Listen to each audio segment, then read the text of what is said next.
Jacqueline is the worst. Episode, 4. I'm walking along the side of the highway because I just gotta go get our van. I got an oil check. It's outside of town. So that's the worst. But I'm listening to a true crime podcast. I won't say which one it is. I try to, when I'm doing a case, I'll listen to whatever's out there just to make sure that there's nothing I missed. But often what I find, and this isn't meant to be, I don't give a fuck what it's meant to be. Often I find that they've missed stuff. That they are making shit up. You wouldn't believe how much fucking finagling people do. They just fill in blanks off the top of their head. They just assume shit. This case I'm working on right now is about a farm family and the mother takes the daughters to Disneyland to get away from shit that's going on, right? And on this podcast listener, it's like they didn't have much money being out in a rural community. Dude, they ran a dairy farm. They were making they're probably millionaires.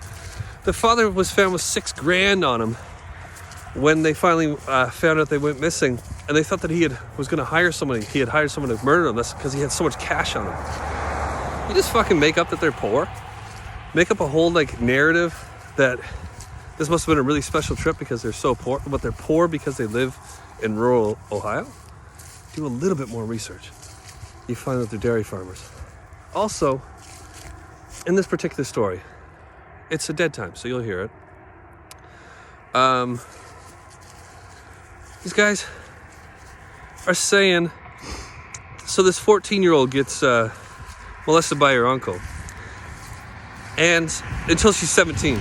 So they're filling in all this shit, they're assuming the reason why this girl didn't testify is because she was afraid and all this stuff.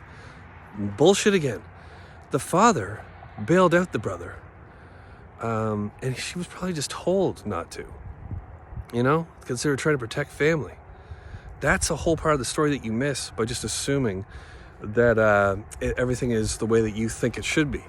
You miss the whole part of the story where the father's a piece of shit and he fucking bails out his brother who molested his own daughter in the spirit of maybe needing a worker, is what I assume. Because they work this farm together and all the father cares about his work. It's just, it never ends. With documentaries even, I'm just saying, I'm the best. I just don't get how you can act like you care about these people so much and about these crimes, and then you don't even you make shit up. That's insane to me. That you would just fucking come to conclusions that have no basis and then put it out there publicly for people to listen to, and now they have this view of the story that's what this is. And it's not that at all. It's actually much more. It's actually much more intricate. It's actually much more interesting if you do your research. Anyways, I've missed a few times, I'm sure, but I'll never fucking just throw it out there hey, it must be this. At least I'll say, I think I'm correct on that. Who knows? Maybe I'm full of shit too. I gotta go get the van.